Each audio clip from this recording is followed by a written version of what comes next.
कल हमने कैलेंडर के इतिहास के बारे में जानकारी ले ली। सही है सर, आपका स्टार्ट है। चलिए, कैलेंडर के इतिहास के बारे में जानकारी ले ली थी। अब जो सबसे इंपॉर्टेंट चीज है, सबसे महत्वपूर्ण चीज जो सभी टाइप्स को सॉल्व करने में हमें एक काम आएगी, वो सीखते हैं।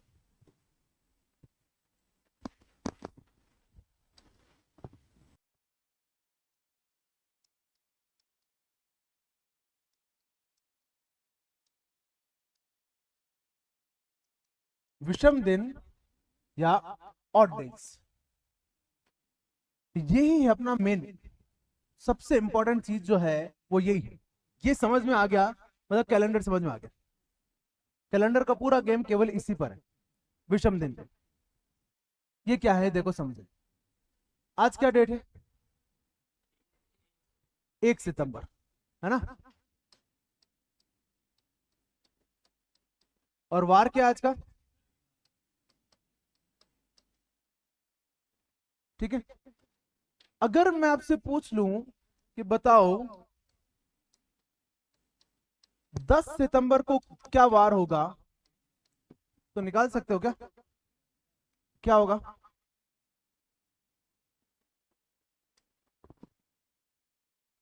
करो गिनती, कैलकुलेट करो। हाँ, सब लोग गिनो एक बार।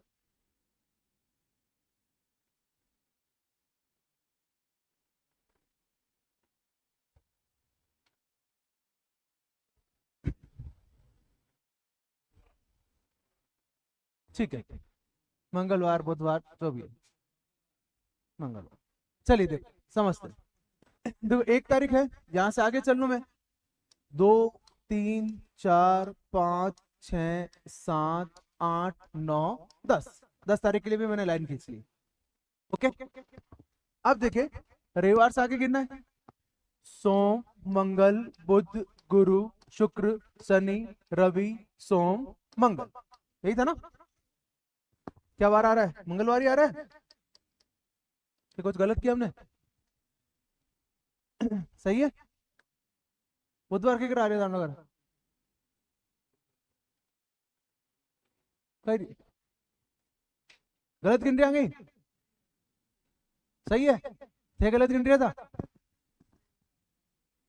1 सितंबर रविवार है। 2 3 4 5 6 7 8 9 10। सोम मंगल बुध गुरु शुक्र शनि रवि सोम मंगल, यानी 10 तारीख को क्या हो गया? मंगलवार। या फिर मैं अगर सीधा अगर उंगलियों पे गिनूं तो भी हो सकेगा। यहां से मुझे कितने दिन आगे चलना है? 10 दिन नहीं। देखो जब ये कैलकुलेशन होगी ना, तो एक दिन छोड़ा जाएगा। पहले वाली डेट छोड़ दो, उसके बाद के दिन गिन लो। उसके बाद दिन कितने बन रहे हैं? 9। देखो 1 2 3 4 5 6 7 8 9 दिन तक। ठीक है, हाँ नहीं। आगे गिन लो तो रविवार से सोम मंगल बुध गुरु शुक्र शनि रवि सोम मंगल, ये तो ठीक है। यानी हमने क्या किया, बीच के दिनों की गैप काउंट कर लिए, और वहां तक क्या कर लिए, वहां तक के बार काउंट कर लिए। अब ये 9 दिन तक का है तब तो ठीक है। अगर 5 महीने 5 साल या 200 साल की बात हो, तब कैलकुलेशन मुश्किल हो जाएगी उंगली पे। हैं? एग्जाम में केवल एक सवाल ही तो रही हैं? कि 1 घंटे सर एक सवाल गिन के आए हम लोग, है ना। तो यहाँ तो क्या करना पड़ेगा, इस कैलकुलेशन को क्या करना पड़ेगा, थोड़ा सा छोटा करना पड़ेगा। कोई जुगाड़ चाहिए होगा, है ना। अब ये जुगाड़ देखते हैं। अब देखो आज क्या वार है भाई? एक सप्ताह बाद क्या वार हो? एक सप्ताह बाद यानी 7वां दिन क्या होगा? 7वां दिन रविवार ही होगा ना। 2 सप्ताह बाद, 5 सप्ताह बाद, 10 सप्ताह बाद, 50 सप्ताह बाद। ये तो बढ़िया चीज है ना। यानी हर 7 दिन बाद या हर 7वां दिन जो है वो वार सेम ही आ रहा है। यानी ये तो वही होगी, एक बार दाएं मुड़ के एक बार बाएं मुड़ जाओ। है ना। 45 डिग्री दक्षिणाव्रत से 45 डिग्री वामाव्रत आ गए, यानी मामला जीरो। यानी कहने का मतलब है 7 दिन गिनो या नहीं गिनो कोई मतलब ही नहीं है। वही तो हुई ना बात भाई, 7 दिन गिनो या नहीं गिन रहे हो कोई मतलब ही नहीं। 7 दिन का मतलब तो क्या हो गया, जीरो। हमें यहाँ पे कितने दिन गिनने थे, 9 दिन गिनने थे। अब 9 में से 7 दिन गिनो या मत गिनो कोई मतलब नहीं है। दिन कितने बचे पीछे, दो। 2 दिन आगे गिन लो, रविवार से सोम मंगल, वही तो आंसर है। होगी कैलकुलेशन छोटी, यही करना है आपको। करना क्या है कि आपके पास जो 2 डेट दे रखी है, उन 2 डेट के बीच के दिनों की संख्या निकालनी है, 9। फिर इसमें आपको 7 का भाग लगाना है। किसका भाग लगाएंगे, 7 का। कितनी बार गया, एक बार। शेषफल कितना है, 2। ये जो रिमाइंडर है शेषफल है, ये शेषफल ही हमारा विषम दिन है।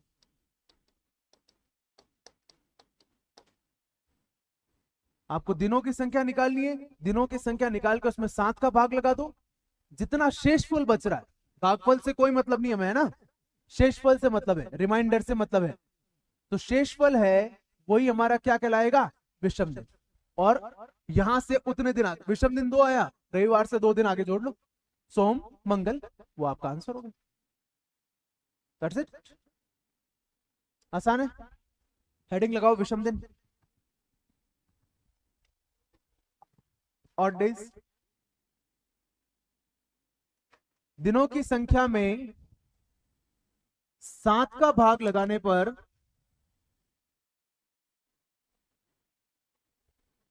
दिनों की संख्या में 7 का भाग लगाने पर प्राप्त शेषफल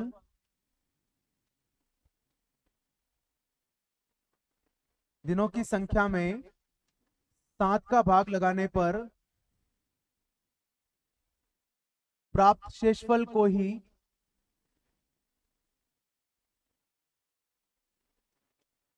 विषम दिन कहा जाता है।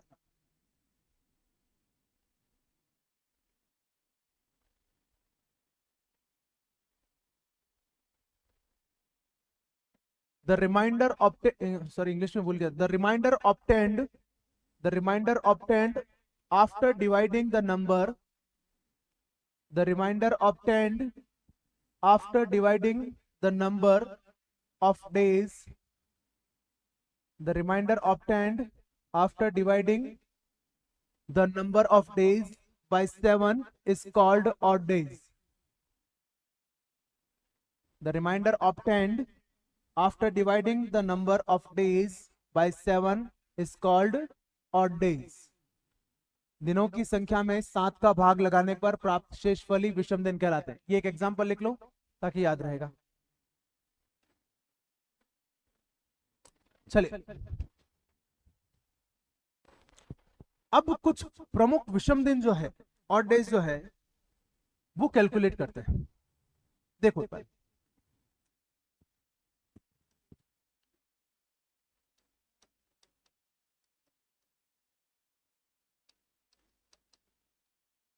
एक सामान्य वर्ष, ठीक है, अ नॉर्मल ईयर। एक सामान्य वर्ष में दिनों की संख्या कितनी है वैसे, 365। तो उसमें विषम दिन कितने बनेंगे वो देखो। टोटल दिन कितने हैं, 365। 7 का भाग लगाओ, कितनी बार गया, 7 पंजा 35, 7 दूनी 14। यानी एक सामान्य वर्ष के विषम दिन कितने होते हैं, एक, सिर्फ एक। एक्चुअली विषम दिनों की संख्या जो होगी वो 7 से कम ही आनी है। तो 7 का भाग लगा रहे हो तो शेषफल तो हमेशा 7 से कम ही होगा ना। तो विषम दिन का जो मान है वो हमेशा 1 से 6 के बीच में या फिर 0 से 6 के बीच हो सकता है ना, उससे ज्यादा तो होगा ही नहीं। तो एक सामान्य वर्ष जो होता है उसमें क्या होता है, 52 सप्ताह और 1 दिन होता है। और जो एक्स्ट्रा दिन है वही हमें ध्यान रखना है। एक सामान्य वर्ष में विषम दिन कितने बनते हैं, एक। और एक लीप वर्ष में कितने बनेंगे वैसे, लीप वर्ष होगा तो यहाँ पे 65 की जगह कितना हो जाएगा, 67, 16 और कितना हो जाएंगे, आसान है।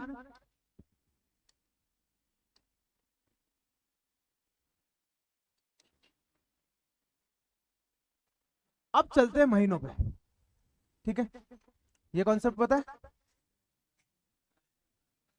ऐसा है कोई जिसे नहीं पता? यहां से आप क्या करो, महीनों के नाम कैलकुलेट करो।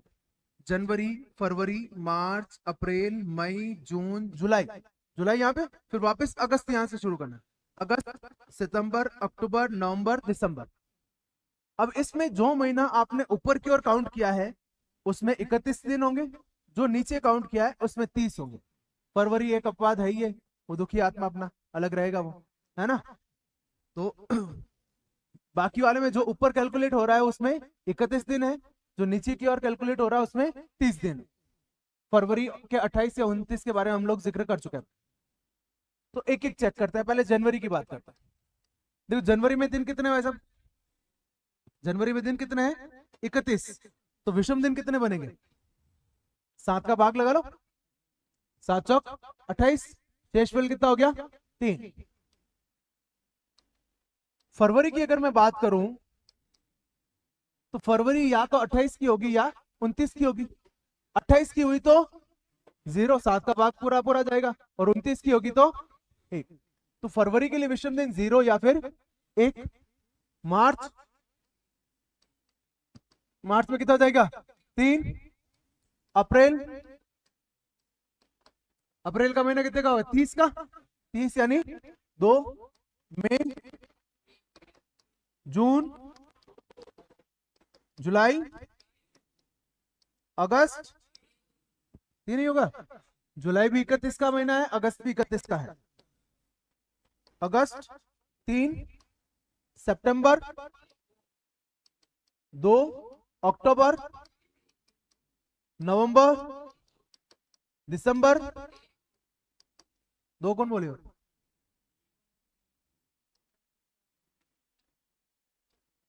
रेडी है? समझ में आ रहा है? व्यवस्थित है? अब थोड़ी बड़ी कैलकुलेशन लेते हैं। अब लेते हैं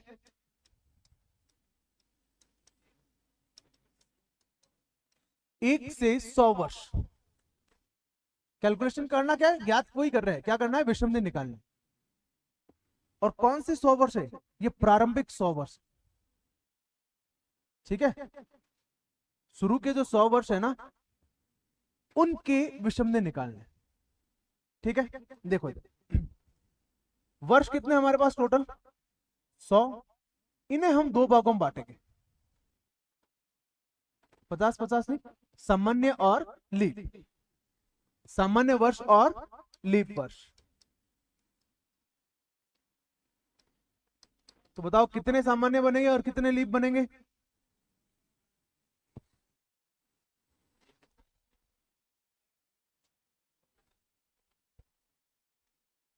चलो आपके सहूलियत के लिए मैं बता दूं, जैसे हमने कैलकुलेशन किया था, पहले में 365 गिने थे, दूसरे में 365 गिनेंगे थे, तीसरे में 365 गिने थे, चौथे में 367। ऐसे किया था। हर चौथा साल लीप वर्ष लिया था ना? हर चौथा साल लीप वर्ष लिया था। ठीक है, कितने लीप वर्ष हुए? 24।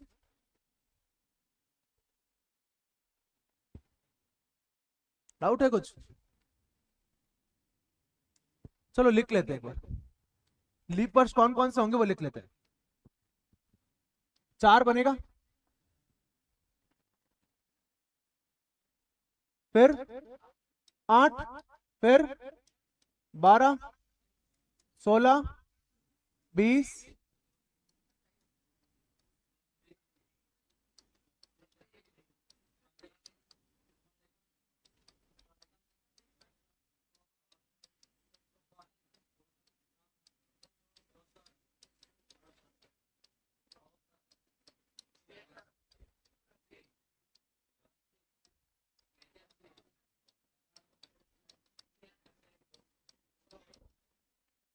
कितने हुए?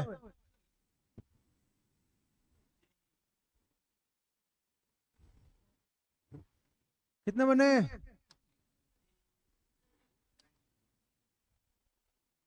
25 25 लीप वर्ष और सामान्य वर्ष 75। ठीक है, तो कर बड़ा क्यों, तो कितना जाएगा? 100 में 4 से डिवाइड करके हम कैलकुलेशन नहीं करेंगे, शताब्दी वर्ष है, नियम लिखा था हमने कल।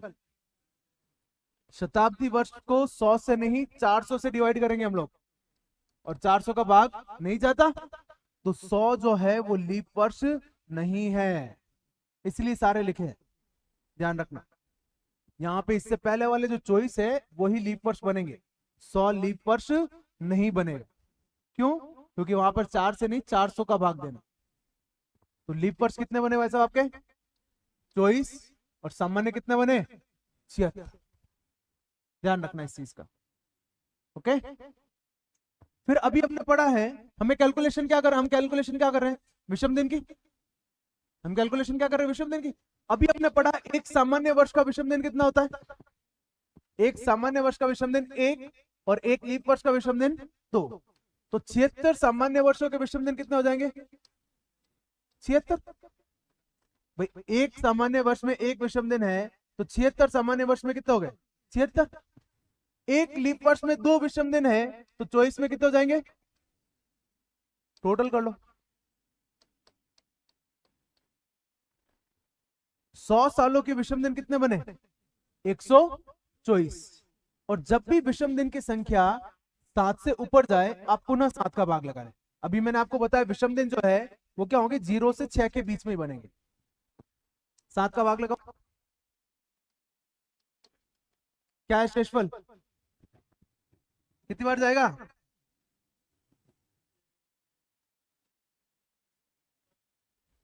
एक बार गया। 7 पीछे कितने बजे? 5 54, 7 7 49, कितना बचे? 5, 17 7 119,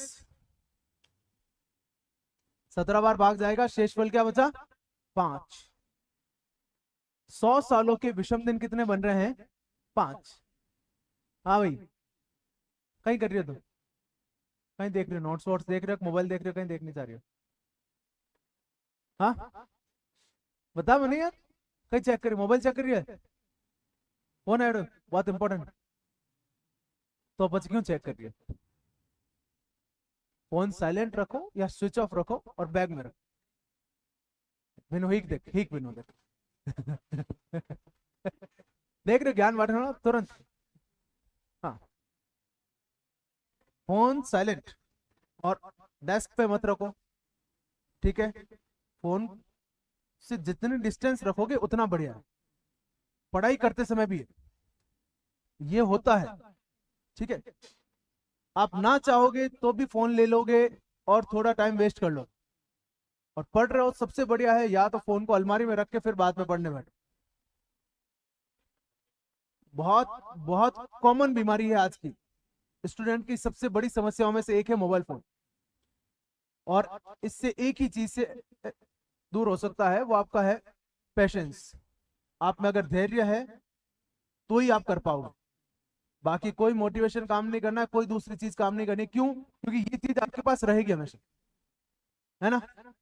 नीड इतनी हो गई है कि अब मोबाइल चाहिए चाहिए। आप हटा भी दोगे तो भी हाँ कुछ ना कुछ थॉट ऐसा आएगा, कहा ठीक है यार चलो वापस ले लेते, जरूरत पड़ती है, शेड्यूल आता है, हमारा क्लास का शेड्यूल आता है, क्लास की सूचना आती है, चाहिए। तो आपको मोबाइल एक आवश्यक बुराई हो चुकी है, आवश्यक भी है और बुरा भी है ना?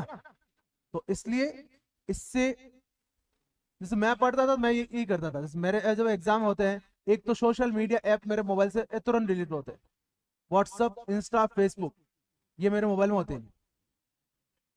हाँ, अब है, ठीक है। जब मेरे पढ़ाई करना, जब मेरा वो एग्जाम फेज आता है ना, एग्जाम फेज आते ही अगर मैंने किताबें उठा ली है तो मेरा पहला जो एक्शन होता है वो यही होता है, मोबाइल से बस फेसबुक इंस्टा और व्हाट्सअप जो है वो डिलीट होता है, पहला काम ये। फिर पढ़ने बैठते हैं। कुछ काम नहीं आता, ये भ्रम है, मन की तसल्ली है बस कि हाँ ठीक है। देखो अब आप में से कोई काम में ले रहा है नहीं ले रहा है, ठीक है। अब क्या पता, बहुत से लोग हैं जिन्होंने अभी शुरू किया होगा, कोई इंस्टा शुरू किया होगा। अब जैसे मुझे चलाते हुए एक लंबा समय हो गया है, ठीक है, बहुत से लोग कनेक्ट है, तो फिर बाद में संपर्क ज्यादा होता है तो समय भी ज्यादा लगता है ना। अब जब आपके कॉन्टेक्ट लिस्ट में 2000 लोग हो तो 2 4 5 तो बातें करने वाले मिल ही जाते हैं ना। मैं एक एग्जाम्पल के तौर पे बता रहा हूँ, ठीक है। अब जैसे तुम लोगों के पास नहीं, अगर नंबर पहुंच गए नहीं रहे तो मैसेज करो, स्टूडेंट भी है तो वो भेजते हैं करते हैं। तो अगर सोशल मीडिया से कनेक्ट नहीं है तो उनसे भी टच नहीं रहता है, टाइम कहीं भी वेस्ट हो जाता है। तो आप तो पढ़ रहे हो, एक तो सोशल मीडिया ऐप हटाओ और मोबाइल को दूर रखो, ठीक है भाई। और क्लास में तो बिल्कुल नहीं, बाकी घर पे करते हुए नहीं कर रहा हूं, पर क्लास का तो कंपलसरी करना है। चलिए आगे। 100 सालों के विषम दिन कितने बन गए भाई साहब? 5। 1 से 200 वर्ष,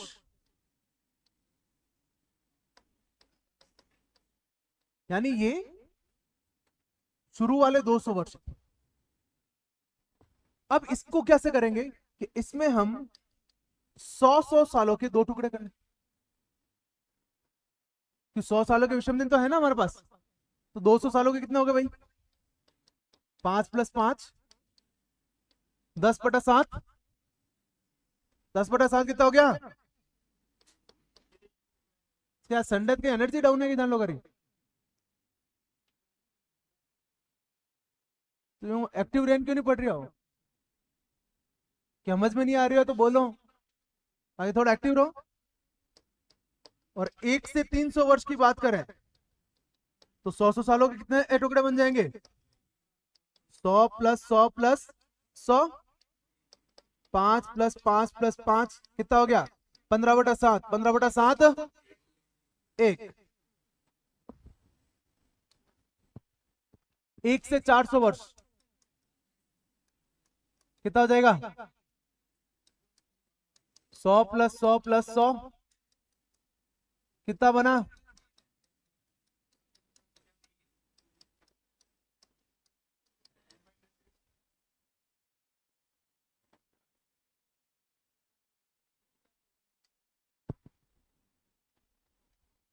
यहां पे थोड़ा बदलाव होगा। क्यों? देखो, ये जो है ये 100 साल है, 1 से 100 वाले। ये 101 से 200 वाले हैं। ये 201 से 300 वाले हैं। ये 301 से 400 वाले।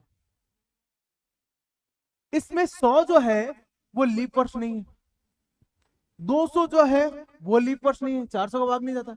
300 जो है वो लीप वर्ष नहीं है, लेकिन 400 जो है वो एक लीप वर्ष है। तो यहां पे फर्क क्या आ जाएगा? यहां पे फर्क केवल ये होगा कि जो 400वां वर्ष है उसमें एक दिन एक्स्ट्रा होगा, 29 फरवरी का, ठीक है।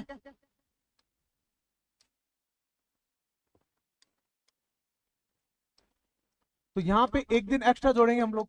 वो एक दिन एक्स्ट्रा क्या है? ये 29 फरवरी 400। टोटल कितना हो गया? 21। 21/7। 1 से 500, इसको हम लिख लेंगे 400 + 100। 400 के कितने हैं? 0। 100 के कितने थे? 5। 1 से 600, 400 + 200। 400 के 0, 200 के 3। 1 से 700, 400 + 300, 0 + 1 1।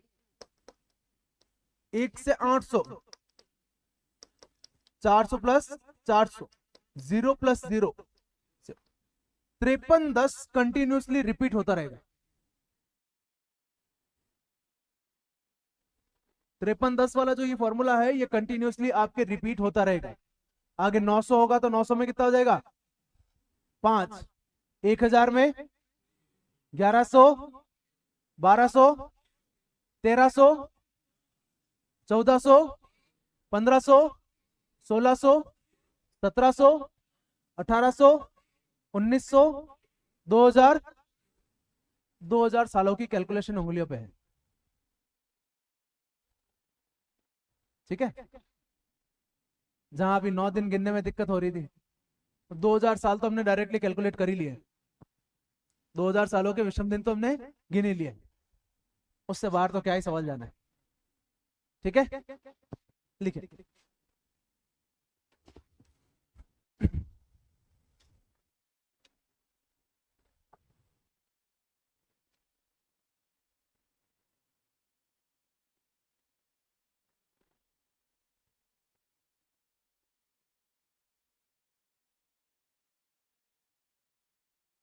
हो गया सभी के?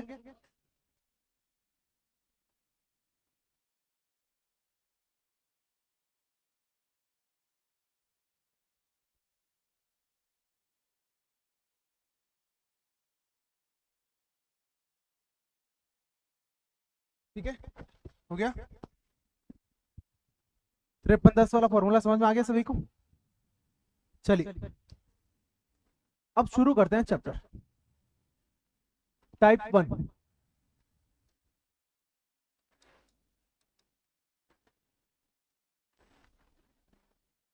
ठीक है, लिखिए। यदि 1 जनवरी 2002 को सोमवार था तो 1 जनवरी 2003 को क्या वार होगा? ठीक है, क्वेश्चन का जो फॉर्मेट है हम ऐसे ही लिखेंगे, है ना। लैंग्वेज भाषा हम एक बार लिख लो बोले लिख लो, ठीक है। अदरवाइज जो क्वेश्चन है वो इसी फॉर्मेट में लिखेंगे। एक तरफ हमने एक डेट और उसका वार लिख दिया, और दूसरी तरफ डेट और क्वेश्चन मार्क लिख दूंगा, इट मींस उसका वार हमें बताना। क्लियर है? 1 जनवरी 2002 को हमें क्या दे रखा है? सोमवार। और हमसे क्या पूछा गया है कि 1 जनवरी 2003 को क्या वार हो।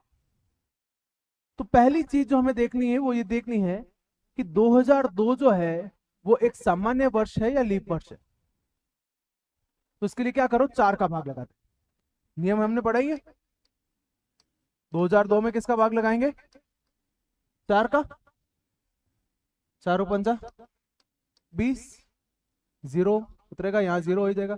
2 में भाग जाएगा क्या पूरा? यानी 2002 में भाग पूरा नहीं जा रहा है। भाग पूरा नहीं जा रहा है तो मैं क्या कहूंगा? 2002 क्या है? एक सामान्य वर्ष। और इस डेट से इस डेट में गैप कितना है? बराबर 1 साल का। देखो डेट तो चेंज हो नहीं रही है ना, डेट तो सेम है, केवल साल ही तो चेंज हुआ है। और साल में भी गैप कितना है? 1 साल का। और ये 1 साल का जो गैप है, ये 1 साल कौन सा है? सामान्य वर्ष। और एक सामान्य वर्ष के विषम दिन कितने होते हैं? एक। अभी हमने पढ़ा ना, एक सामान्य वर्ष के विषम दिन कितने हैं? एक। तो एक दिन एक्स्ट्रा जोड़ दो, मंगलवार आपका जवाब आ जाएगा। बस इतना ही है। ठीक है, 1 साल का गैप है, वो 1 साल क्या है? सामान्य वर्ष। एक सामान्य वर्ष के विषम दिन कितने हैं? जितने विषम दिन हैं उतने दिन आगे ऐड कर लेने। विषम दिन कितना? 1। तो सोमवार से एक दिन आगे क्या हो गया? मंगलवार।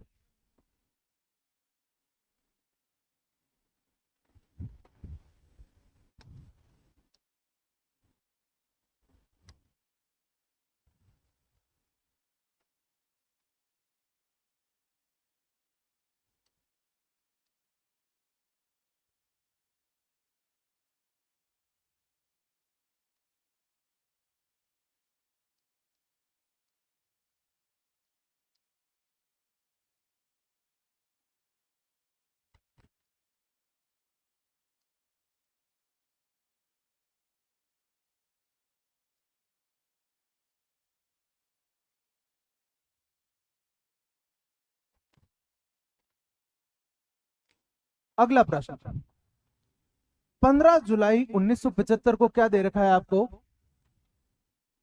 गुरुवार। और आपसे पूछा गया है कि 15 जुलाई 1976 को क्या वार हो। ठीक है, डेट सेम है, गैप कितना, 1 साल का। गैप कितना है भाई साहब, 1 साल का। अब यहां पर 1 साल का गैप जो हमें डिसाइड करना है, अब यहां पर साल के रूप में हमारे पास दो है, एक 1975 है, एक 1976। तो यहां तो पूरा का पूरा क्या था, 2000 वाले साल था, तो उसके हिसाब से हमने देख लिया। अब यहां पर 75 भी है, 76 भी है।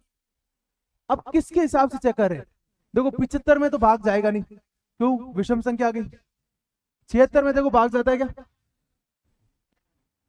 तो देखो एक 4 से भाजकता का नियम होता है, ठीक है। आपने 2 से भाजकता का नियम पढ़ा, 2 से भाजकता का नियम क्या कहता है कि अंतिम संख्या अगर सम संख्या है तो 2 का भाग जाएगा, है ना। उसी तरह 4 से भाजकता का नियम कहता है कि यदि अंतिम 2 अंक 4 से विभाजित है तो वो पूरी संख्या 4 से विभाजित हो। तो आपको पूरा 1976 में भाग लगाने की जरूरत नहीं है, केवल 76 में भाग लगा के देख, 76 में भाग जा रहा है, 1976, यानी 1976 में भाग जाएगा, यानी 1976 तो क्या है, एक लीप वर्ष। 1975 क्या है, सामान्य वर्ष। और जो हम ये 1 साल का गैप ले रहे हैं, इस 1 साल में आधा तो हम 1975 गिन रहे हैं, आधा ही 1976 गिन रहे हैं। ये दुविधा है कि भाई किसके हिसाब से कैलकुलेट करें। अब आप मुझे बताओ, एक सामान्य वर्ष और लीप वर्ष में फर्क क्या है, कितने दिन का फर्क है, और वो दिन कौन सा है, 29 फरवरी है ना भाई। उसके अलावा बाकी के 365 दिन तो सेम ही है ना, यानी जो अंतर आ रहा है, अंतर किस में आ रहा है, फरवरी में ही आ रहा है ना, बाकी के 11 महीने सेम है ना। तो फरवरी जिसकी काउंट हो रही है उस साल को कंसिडर करना है। इस 1 साल के गैप में फरवरी किसकी गिन रहे हो, 75 की या 76 की, 76 की। तो ये 76 के हिसाब से डिसाइड होगा कि ये साल लीप वर्ष, ये जो 1 साल का गैप है वो लीप वर्ष है या सामान्य वर्ष। तो 76 लीप वर्ष है, तो ये 1 साल भी लीप वर्ष होगा। और एक लीप वर्ष के हमने दो 2 दिन आगे गिन लो, गुरुवार से आगे शुक्रवार, शनिवार, शनिवार जवाब हो जाएगा।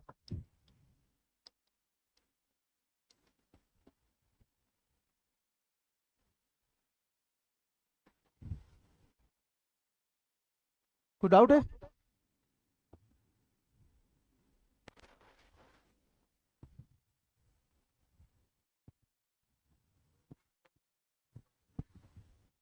सॉरी।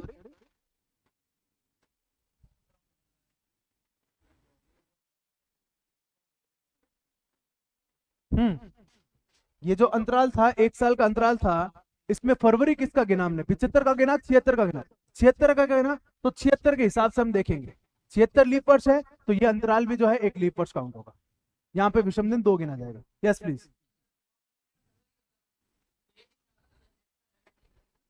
देखते हैं अभी, ये समझ में आ गया। चलिए, हटाने का तू बता दिया करेंगे ना।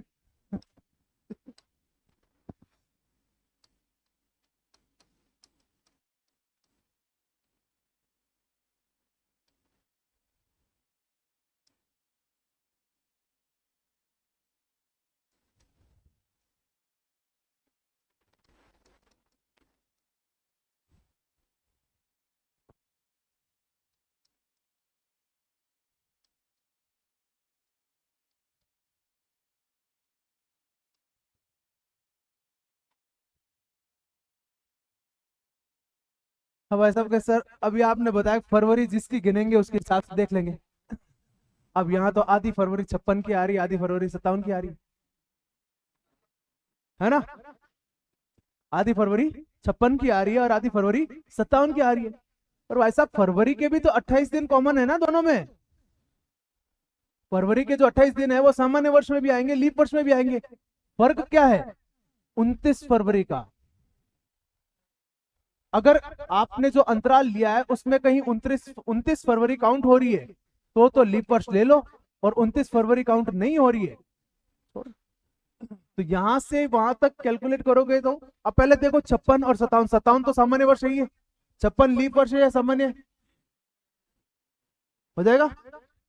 56 जो है 14 चौक 56 भाग जाता है तो लीप वर्ष है। तो यहां से ये देखो, इसमें क्या हम 29 फरवरी काउंट करेंगे क्या आगे?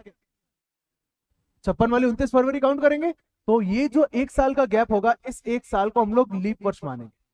क्यों? क्योंकि यहां पर 56 वाली जो है वो 29 फरवरी कैलकुलेट हो रही। तो लीप वर्ष का जो निर्धारण है मूल रूप से 29 फरवरी पे होगा। 29 फरवरी जुड़ी तो लीप वर्ष है, नहीं जुड़ेगी सामान्य वर्ष। ठीक है, तो 2 साल का गैप है, मंगल और बुधवार। बुधवार आपका जवाब होगा। रेडी है? टाइप 1 समझ में आ रहा है? टाइप 1 में हमने डेट सेम रखी है और एक साल का गैप लिया है, और उस एक साल में लीप वर्ष और सामान्य वर्ष कैसे डिसाइड हो रहे हैं वो देखना। आज की जो क्लास में हमने 1 से 100 साल वाले और 2000 साल तक जो 5310 का जो कैलकुलेशन किया है, इस कैलकुलेशन को एक बार घर पे वापस देख लेना। ये समझ में आ चुका होगा ना, तो कल आगे के टाइप समझने में और आसानी। चलिए कल मिलते हैं।